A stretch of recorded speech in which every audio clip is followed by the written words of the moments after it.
ओम साई राम। श्री साई सच्चरित्र अध्याय 28। इस अध्याय में हम चिड़िया का शिरडी को खींच जाना, लक्ष्मीचंद, बुरहानपुर की महिला, मेघा का निर्वाण, ये सब जानेंगे। श्री साई बाबा हमेशा कहा करते थे कि मेरा भक्त चाहे 1000 कोस की दूर पर ही क्यों न हो, वह शिरडी को ऐसा खींचता चला आता है जैसे धागे में बंधी हुई चिड़िया खींचकर स्वयं ही आ जाती है। इस अध्याय में ऐसी ही 3 चिड़िया का वर्णन है। लाला लक्ष्मीचंद, ये महानुभाव मुंबई के एक वेंकटेश्वर प्रेम से नौकरी करते थे। नौकरी छोड़कर वे रेलवे विभाग में आए और फिर वे Messrs Ralli brother and company में मुंशनी का कार्य करने लगे। उनका सन 1910 में श्री साई बाबा से संपर्क हुआ। बहुत दिन से लगभग 1 या 2 मास पहले सांता क्रूज में उन्होंने स्वप्न में एक दाढ़ी वाले वृद्ध को देखा जो चारों ओर से भक्तों से घिरा हुआ खड़ा था। कुछ दिनों के पश्चात वे अपने मित्र श्री दत्तात्रेय मंजुनाथ बिचकर के यहाँ दास गणु का कीर्तन सुनने गए। दास गणु का यह नियम था कि वे कीर्तन करते समय श्रोताओं के सन्मुख श्री साई बाबा का चित्र रख लिया करते थे। लक्ष्मीचंद को यह चित्र देखकर महान आश्चर्य हुआ, क्योंकि स्वप्न में उन्हें जिस वृद्ध के दर्शन हुए थे उनकी आकृति भी ठीक इसी चित्र के अनुरूप थी। इससे वे इस निष्कर्ष पर पहुँचे कि स्वप्न में दर्शन देने वाले स्वयं शिरडी के श्री साईनाथ समर्थ के अतिरिक्त और कोई नहीं है। चित्र दर्शन दास गणु का मधुर कीर्तन और उनके संत तुकाराम पर प्रवचन आदि का कुछ ऐसा प्रभाव उन पर पड़ा कि उन्होंने शिरडी यात्रा का दृढ़ संकल्प कर लिया। भक्तों को चिरकाल से ही ऐसा अनुभव होता आया है कि जो सद्गुरु या अन्य किसी आध्यात्मिक ज्ञान की खोज में निकलता है उसकी ईश्वर सदैव कुछ न कुछ सहायता करते हैं। उसी रात्रि को लगभग 8 बजे उनके एक मित्र शंकर राव ने उनका द्वार खटखटाया और पूछा कि क्या आप हमारे साथ शिरडी चलने को तैयार हैं। लक्ष्मीचंद के हर्ष का पारावार न रहा और उन्होंने तुरंत ही शिरडी चलने का निश्चय किया। एक मारवाड़ी ने से 15 रुपये उधार लेकर तथा अन्य आवश्यक प्रबंध कर उन्होंने शिरडी को प्रस्थान कर दिया। रेलगाड़ी में उन्होंने अपने मित्र के साथ कुछ देर भजन भी किया। उसी डिब्बे में 4 यवन यात्री भी बैठे थे जो शिरडी के समीप ही अपने अपने घरों को लौट रहे थे। लक्ष्मीचंद ने उन लोगों से श्री साई बाबा के संबंध में कुछ पूछताछ की। तब लोगों ने उन्हें बताया कि श्री साई बाबा शिरडी में अनेक वर्षों से निवास करते हैं। वे एक संत है। जब वे कोपरगांव पहुँचे तो बाबा को भेंट देने के लिए कुछ अमृत खरीदने का उन्होंने विचार किया। वे कहा कि प्राकृतिक सौंदर्यमय दृश्य देखने में कुछ ऐसे तल्लीन हुए कि उन्हें अमृत खरीदने की सुधि ही न रही। परंतु जब वे शिरडी में समीप आए तो एकाएक उन्हें अमृत खरीदने की स्मृति हो गई। इसी बीच उन्होंने देखा कि एक वृद्ध टोकरी में अमृत लिए तांगे के पीछे पीछे दौड़ती चली आ रही है। यह देखिए उन्होंने तांगा रुकवाया और उनसे में से कुछ बढ़िया अमृत खरीद लिए। तब वह वृद्ध उनसे कहने लगे कि कृपा कर ये शेष अमृत भी मेरे ओर से बाबा को भेंट कर देना। यह सुनकर तत्क्षण ही उन्हें विचार आया कि मैंने अमृत खरीदे की जो इच्छा पहले की थी और जिसे मैं भूल गया था, उसी की इस वृद्धा ने पुनः स्मृति कर दी। श्री साई बाबा के प्रति उनकी भक्ति देख वे दोनों बड़े आश्चर्यचकित हुए। लक्ष्मीचंद ने यह सोचा कि हो सकता है कि स्वप्न में जिस वृद्ध के दर्शन मैंने किए थे उनकी ही यह कोई रिश्तेदार हो। वे आगे बढ़े। शिरडी में समीप पहुंचने पर उन्हें दूर से ही मस्जिद में फहराती ध्वजाएं दिखाने लगी। उन्हें देख प्रणाम कर अपने हाथ में पूजन सामग्री लेकर वे मस्जिद पहुँचे और बाबा का यथाविधि पूजन कर वे द्रवित हो गए। उनके दर्शन कर वे अत्यंत आनंदित हुए तथा उनके शीतल चरणों में ऐसे लिपटे जैसे एक मधुमक्खी कमल के मकरंद की सुगंध में मुग्ध होकर उससे लिपट जाती है। तब बाबा ने उनसे जो कुछ कहा उसका वर्णन हेमाड़ पंत ने अपने मूल ग्रंथ में इस प्रकार किया है। साले रास्ते में भजन करते और दूसरे आदमी से पूछताछ करते हैं। क्या दूसरे से पूछना, सब कुछ अपनी आँखों से देखना, काहे को दूसरे आदमी से पूछना, सपना क्या झूठ है या सच्चा? कर लो अपना विचार आप। मारवाड़ी से उधार लेने की क्या जरूरत थी? हुई क्या मुराद की पूर्ति? ये शब्द सुनकर उनकी सर्वव्यापकता पर लक्ष्मीचंद को बड़ा आचस्मा हुआ। वे बड़े लज्जित हुए कि घर से शिरडी तक मार्ग में जो कुछ हुआ उसका उन्हें सब पता है। इसमें विशेष ध्यान देने योग्य बात केवल यह है कि बाबा यह नहीं चाहते थे कि उनके दर्शन के लिए कर्ज लिया जाए या तीर्थ यात्रा में छुट्टी मनाए। सांझा दोपहर के समय जब लक्ष्मीचंद भोजन को बैठे तो उन्हें एक भक्त ने सांझे का प्रसाद लाकर दिया, जिसे पाकर वे बड़े प्रसन्न हुए। दूसरे दिन भी वे सांझा की आशा लगाए बैठे रहे, परंतु किसी भक्त ने वह प्रसाद न दिया, जिसके लिए वे अति उत्सुक थे। तीसरे दिन दोपहर की आरती पर बापू साहेब जोन ने बाबा से पूछा कि नैवेद्य के लिए क्या बनाया जाए। तब बाबा ने उनसे सांझा लाने को कहा। भक्तगण 2 बड़े बर्तनों में सांझा भर कर ले आए। लक्ष्मीचंद को भूख भी अधिक लगी थी, साथ ही उनकी पीठ में दर्द भी था। बाबा ने लक्ष्मीचंद से कहा, तुमको भूख लगी है, अच्छा हुआ, पीठ में दर्द भी हो, लो सब सांझे की ही करो दवा। उन्हें पुनः आचस्मा हुआ कि मेरे मन में समस्त विचारों को उन्होंने जान लिया है। वस्तुतः वे सर्वज्ञ हैं। कुदस्टी इस यात्रा में एक बार उनको चावड़ी का जुलूस देखने का भी सौभाग्य प्राप्त हो गया। उस दिन बाबा कफ से अधिक पीड़ित थे।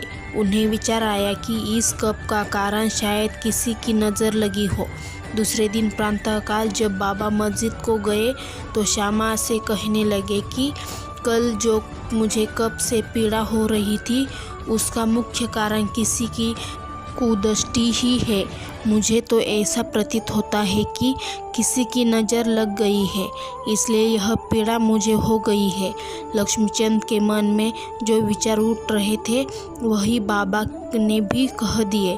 बाबा की सर्वज्ञ के अनेक प्रमाण तथा भक्तों के प्रति उनका स्नेह देखकर लक्ष्मीचंद बाबा के चरणों पर गिर पड़े और कहने लगे कि आपके प्रिय दर्शन से मेरे चित्त को बड़ी प्रसन्नता हुई है। मेरा मन मधुप आपके चरण कमल और भजनों में ही लगा रहे। आपके अतिरिक्त भी अन्य कोई ईश्वर है, इसका मुझे ज्ञान नहीं। मुझ पर आप सदा दया और स्नेह करें और अपने चरणों के दीन दास की रक्षा कर उसका कल्याण करें। आपके चरणों का स्मरण करते हुए मेरा जीवन आनंद से व्यतीत हो जाए, ऐसे मेरी आपसे विनम्र प्रार्थना है। बाबा से आशीर्वाद तथा उदी लेकर वे मित्र के साथ प्रसन्न और संतुष्ट होकर मार्ग के में उनकी कीर्ति का गुणगान करते हुए घर वापस लौटे और सदैव उनके अनन्य भक्त बन रहे। शिरडी जाने वालों के हाथ वे उनको हार, कापूर और दक्षिणा भेजा करते थे। बुरहानपुर की महिला। अब यह दूसरी चिड़िया का वर्णन करेंगे। एक दिन बुरहानपुर में एक महिला ने से स्वप्न में देखा कि श्री साईं बाबा उनके द्वार पर खड़े भोजन के लिए खिचड़ी मांग रहे हैं। उनसे उठकर देखा तो द्वार पर कोई भी न था। फिर भी वह प्रसन्न हुई और उनसे यह स्वप्न अपने पति तथा अन्य लोगों को सुनाया। उसका पति डाक विभाग में नौकरी करता था। वे दोनों ही बड़े धार्मिक थे। जब उसका स्थानांतरण अकोला को होने लगा तो दोनों ने शिरडी जाने का भी निश्चय किया और एक शुभ दिन उन्होंने शिरडी को प्रस्थान कर दिया। मार्ग में गौतमी तीर्थ होकर वे शिरडी पहुँचे और वहाँ माह तक ठहरे। प्रतिदिन वे मस्जिद आते जाते और बाबा का पूजन कर आनंद से अपना समय व्यतीत करते थे। यद्यपि दाम्पत्य खिचड़ी का नैवेद्य भेंट करने को ही आए थे, परंतु किसी कारणवश उन्हें 14 दिनों तक ऐसा सहयोग प्राप्त न हो सका। उनकी स्त्री इस कार्य में अब अधिक विलंब न करना चाहती थी, इसलिए जब 15वें दिन दोपहर के समय वह खिचड़ी लेकर मस्जिद में पहुंची तो उनसे देखा कि बाबा अन्य लोगों के साथ भोजन करने बैठ चुके हैं। पर्दा गिर चुका था, जिसके पश्चात किसी का साहस न था कि वह अंदर प्रवेश कर सके, परंतु वह एक क्षण भी प्रतीक्षा न कर सकी और हाथ से पर्दा हटाकर भीतर चली आई। बड़े आश्चर्य की बात थी कि उसने देखा कि बाबा की इच्छा उस दिन प्रथमतः खिचड़ी खाने की ही थी, जिसकी उन्हें आवश्यकता थी। जब वह थाली लेकर भीतर आई तो बाबा को बड़ा हर्ष हुआ और वे उसी में खिचड़ी के ग्रास लेकर खाने लगे। बाबा की ऐसी उत्सुकता देख प्रत्येक को बड़ा आश्चर्य हुआ और जिन्होंने यह खिचड़ी की वार्ता सुनी उन्हें भक्तों के प्रति बाबा का असाधारण स्नेह देख बड़ी प्रसन्नता हुई। मेघा का निर्वाण। अब तृतीय महान पक्षी की चर्चा सुनिए। बीरगांव का रहने वाला मेघा अत्यंत सीधा और अनपढ़ व्यक्ति था। वह राव बहादुर साठे के यहाँ रसोई का काम किया करता था। वह शिवाजी का परम भक्त था और सदैव पंचाक्षरी मंत्र नमः शिवाय का जप किया करता था। संध्योपासना आदि का उसे कुछ भी ज्ञान न था, यहाँ तक कि वह संध्या के मूल गायत्री मंत्र को भी न जानता था। राव बहादुर साठे का उस पर अत्यंत स्नेह था, इसलिए उन्होंने उसे संध्या की विधि तथा गायत्री मंत्र सिखा दिया। साठे साहब ने श्री साईं बाबा को शिवाजी का साक्षात अवतार बताकर उसे शिरडी भेजने का निश्चय किया, किंतु साठे साहब से पूछने पर उन्होंने बताया कि श्री साईं बाबा तो यवन है। इसलिए मेघा ने सोचा कि शिरडी में एक यवन को प्रणाम करना पड़े। यह अच्छी बात नहीं है। भोला भाला आदमी तो वह था ही, इसलिए उसके मन में असमंजस पैदा हो गया। तब उनसे अपने स्वामी से प्रार्थना की कि कृपा कर मुझे वहाँ न भेजे, परंतु साठे साहब कहाँ मानने वाले थे। उनके सामने मेघा की एक न चली। उन्होंने उसे किसी प्रकार शिरडी भेज दिया तथा उनके द्वारा अपने ससुर गणेश दामोदर उपनाम दादा केलकर को, जो शिरडी में ही रहते थे, एक पत्र भेजा कि मेघा का परिचय बाबा से करा देना। शिरडी पहुंचने पर जब वह मस्जिद में घुसा तो बाबा अत्यंत क्रोधित हो गए और उसे उन्होंने मस्जिद में आने की मनाही कर दी। वे गर्जना कर कहने लगे कि उसे बाहर निकाल दो। फिर मेघा की ओर देखकर कहने लगे कि तुम तो एक उच्च कुलीन ब्राह्मण हो और मैं निम्न जाति का एक यवन। तुम्हारी जाति भ्रष्ट हो जाएगी, इसलिए यहाँ से बाहर निकल जाओ। ये शब्द सुनकर मेघा काँप उठा। उसे बड़ा विस्मय हुआ कि जो कुछ उसके मन में विचार उठे रहे थे उन्हें बाबा ने कैसे जान लिया। किस प्रकार वह कुछ दिन वहाँ ठहरा और अपनी इच्छानुसार सेवा भी करता रहा, परंतु उसकी इच्छा तृप्त न हुई। फिर वह घर लौट आया और वहाँ से त्रिंबक को चला गया। वर्ष भर के पश्चात वह पुनः शिरडी आया और इस बार दादा केलकर के कहने से उसे मस्जिद में रहने का अवसर प्राप्त हो गया। साईं बाबा मौखिक उपदेश द्वारा मेघा की उन्नति करने के बदले उसका आंतरिक सुधार कर रहे थे। उसकी स्थिति में पर्याप्त परिवहन होकर प्रगति हो चुकी थी और अब तो वह श्री साईं बाबा को शिवाजी का ही साक्षात अवतार समझने लगा था। शिव पूजन में बेलपत्रों की आवश्यकता होती है, इसलिए अपने शिवाजी यानी बाबा का पूजन करने के हेतु बेलपत्रों की खोज में वह मीलों दूर निकल जाता था। प्रतिदिन उसने ऐसा नियम बना लिया था कि गांव में जितने भी देवालय थे, प्रथम वहां जाकर वह उनका पूजन करता और उसके पश्चात ही वह मस्जिद में बाबा को प्रणाम करता था। कुछ देर चरण सेवा करने के पश्चात ही चरणामृत पान करता था। एक बार ऐसा हुआ कि खंडोबा के मंदिर का द्वार बंद था। इस कारण वह बिना पूजे किए ही वहां से लौट आया और जब वह मस्जिद में आया तो बाबा ने उसकी सेवा स्वीकार न की तथा उसे पुनः वहां जाकर पूजन कर आने को कहा और उसे बताया कि अब मंदिर के द्वार खुल गए हैं। मेघा ने जाकर देखा कि सचमुच मंदिर के द्वार खुल गए थे। जब उसने लौटकर यथाविधि पूजा की तब कहीं बाबा ने उसे अपना पूजन करने की अनुमति दी। गंगा स्नान। एक बार मकर संक्रांति के अवसर पर मेघा ने विचार किया कि बाबा को चंदन का लेप करूं तथा गंगा जल से उन्हें स्नान कराऊं। बाबा ने पहले तो इसके लिए अपनी स्वीकृति न दी, परंतु उसकी लगातार प्रार्थना के उपरांत उन्होंने किसी प्रकार स्वीकार कर लिया। गोदावरी नदी का पवित्र जल लाने के लिए मेघा को 8 कोस दूर चक्कर लगाना पड़ा। वह जल लेकर लौट आया और दोपहर तक पूर्ण व्यवस्था कर ली। तब उसे बाबा को तैयार होने की सूचना दी। बाबा ने पुनः मेघा से अनुरोध किया कि मुझे इस झंझट से दूर ही रहने दो। मैं तो एक फकीर हूँ, मुझे गंगा जल से क्या प्रयोजन। परंतु मेघा कुछ सुनता ही न था। मेघा की यह दृढ़ धारणा थी कि शिवाजी गंगा जल से अधिक प्रसन्न होते हैं, इसलिए ऐसे शुभ पर्व पर अपने शिवाजी को स्नान कराना हमारा परम कर्तव्य है। अब तो बाबा को सहमत होना ही पड़ा और नीचे उतरकर वे एक पीठे पर बैठ गए तथा अपना मस्तक आगे करते हुए कहा कि अरे मेघा, कम से कम इतनी कृपा तो करना कि मेरे केवल सिर पर ही पानी डालना। सिर शरीर का प्रधान अंग है और उस पर पानी डालना ही पूरे शरीर पर डालने के सदृश है।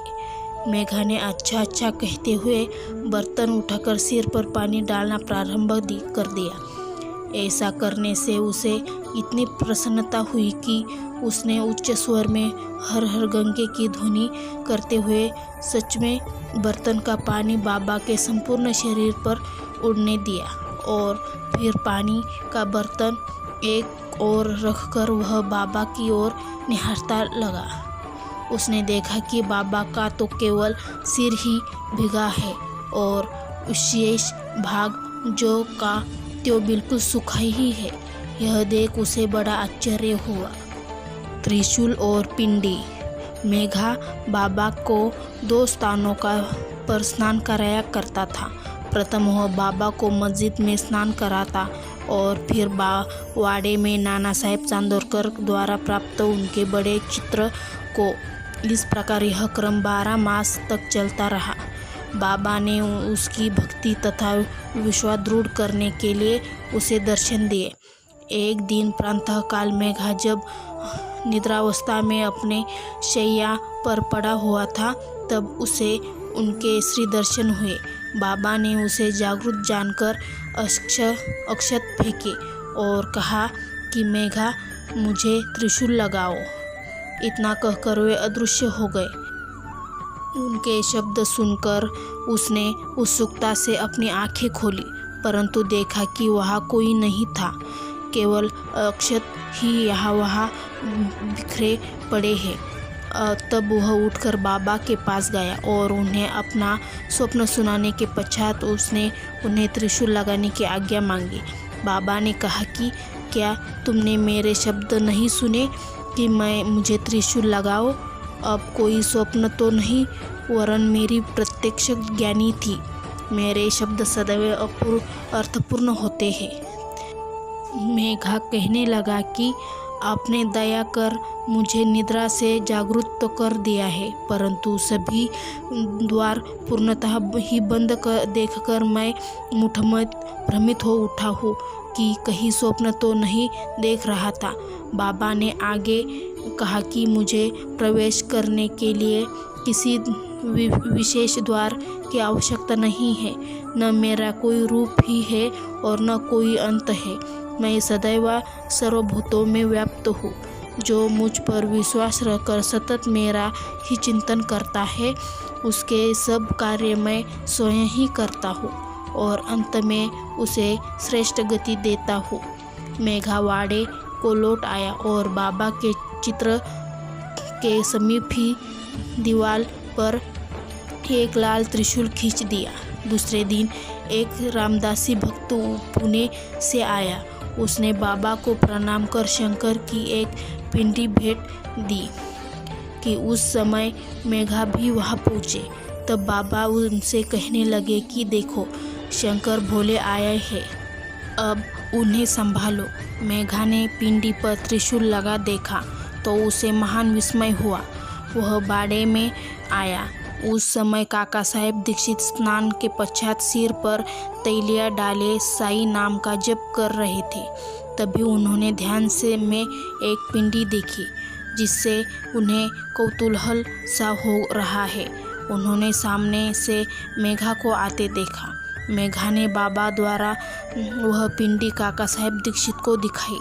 पिंडी ठीक वैसी ही थी जैसे कि उन्होंने कुछ घड़ी पूर्व ध्यान में देखी थी।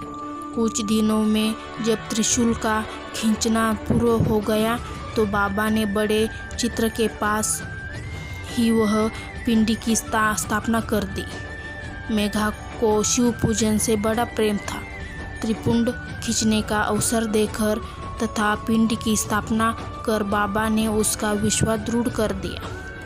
इस प्रकार कई वर्षों तक लगातार दोपहर और संध्या को नियमित आरती पूजा कर सन 1912 में मेघा परलोकवासी हो गया। बाबा ने उसके मृत शरीर पर अपना हाथ फेरकर हुए कहा कि यह मेरा सच्चा भक्त था। फिर बाबा ने अपने ही खर्च से उसका मृत्यु भोज ब्राह्मणों को दिए जाने के आज्ञा दी, जिसका पालन काका साहेब दीक्षित ने किया। श्री सद्गुरु साईनाथार्पणमस्तु। शुभम भवतु। ओम साई राम। वीडियो अच्छा लगा तो लाइक और सब्सक्राइब जरूर करना।